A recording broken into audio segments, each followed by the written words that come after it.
Air India విమాన ప్రమాదంలో చనిపోయిన ప్రయాణికుల్లో ఒక్కొక్కరిది ఒక్కో దీనగాథ. భార్య చివరి కోరిక తీర్చడానికి స్వరాష్ట్రానికి వచ్చి లండన్ తిరిగి వెళ్తూ ప్రమాదంలో ప్రాణాలు కోల్పోయారు అర్జున్ పటోలియా.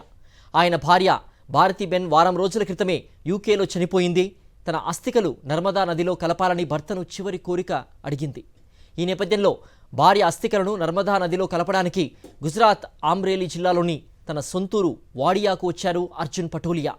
అస్థికలు కలిపేసి లండన్ తిరిగి వెళ్లేందుకు AI 171 విమానం ఎక్కారు. ప్రమాదంలో ప్రాణాలు కోల్పోయారు. అర్జున్కు 2 ఆడపిల్లలు, 2 10 ఏళ్లలోపు వారే. ప్రస్తుతం యూకేలోనే ఉన్నారు. తల్లి తండ్రి 2 చనిపోవడంతో బిడ్డలు అనాథలుగా మారారని సన్నిహితులు ఆవేదన వ్యక్తం చేస్తున్నారు. ఉద్యోగరీత్యా వేల కిలోమీటర్ల దూరంలో ఉంటూ ఎలాగైనా తన కుటుంబాన్ని తన వద్దకు చేర్చుకొని హాయిగా జీవిద్దామని భావించిన ఓ భారతీయుని కల కలగానే మిగిలిపోయింది. అతని కుటుంబం మొత్తం మంటల్లో కాలిపోయింది. అహ్మదాబాద్ విమాన ప్రమాదంలో ఈ హృదయ విదారక విషయం వెలుగులోకి వచ్చింది. ప్రతీక్ జోషి అనే సాఫ్ట్వేర్ ఇంజనీర్ గత 6 ఏళ్లుగా లండన్లో పనిచేస్తున్నారు. అతని భార్య డాక్టర్ కౌమి వ్యాస్ రాజస్థాన్లోని ఉదయ్పూర్లో వైద్యురాలుగా పనిచేస్తున్నారు.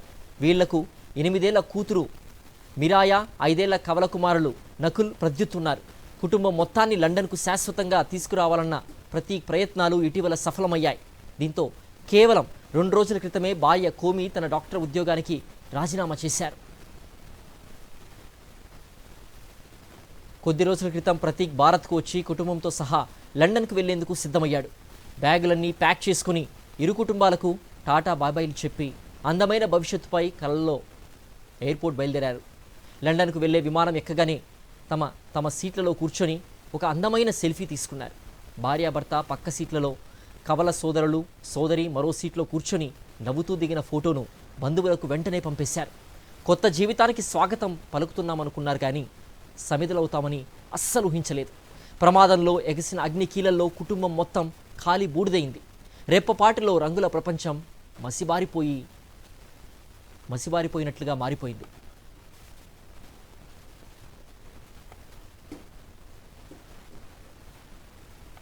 అహ్మదాబాద్ విమాన ప్రమాదం ఎన్నో కుటుంబాల్లో అంతులేని విషాదం మిగిల్చింది. కోటి ఆశలతో భర్త వద్దకు బయలుదేరిన నవవధువు సరికొత్త జీవితాన్ని నిర్మించుకునేందుకు లండన్ తరలి వెళ్తున్న సాఫ్ట్వేర్ ఇంజనీర్ కుటుంబం, భార్య అస్థికలు గుజరాత్లోని పవిత్ర నదుల్లో కలపడానికి వచ్చిన భర్త, ఇలా ఎందరో అనంత లోకాలకు వెళ్ళిపోయారు. AI 171 కుప్పకూలిన ఘటనలో 241 మంది ప్రయాణికులతో పాటుగా 2 పైలట్లు, 10 మంది సిబ్బంది చనిపోయారు. ఇందులో ఈశాన్య రాష్ట్రం మణిపూర్కు చెందిన 2 ఎయిర్ హోస్టెస్లు కూడా ఉన్నారు. గాంధీయో శర్మ మరణ వార్త విని ఆమె కుటుంబం తల్లడిల్లిపోయింది. బిడ్డను తలుచుకొని కన్నీరు మున్నీరయింది. ఫ్యామిలీ ఫోటో ఆల్బంలో కూతురు ఫోటోలు చూస్తూ మృతురాలి తల్లి గుండె లవిసేలా రోధించడం అందరినీ కంటతడి పెట్టించింది. గాంధీయో శర్మకి 21 సంవత్సరాలు. 19 ఏళ్లకే ఎయిర్ హోస్టెస్ అయింది. 2023 ఏప్రిల్లో ఎయిర్ ఇండియాలో చేరింది. ఎయిర్ హోస్టెస్ కావాలనేది గాంధీయో శర్మ కల. కష్టపడి శ్రమించి తన కలను నెరవేర్చుకుంది. విధి నిర్వహణలోనే తుది శ్వాస విడిచింది. ఆమెకు సంబంధించిన పలు ఫోటోలు, వీడియోలు సోషల్ మీడియాలో వైరల్గా మారాయి.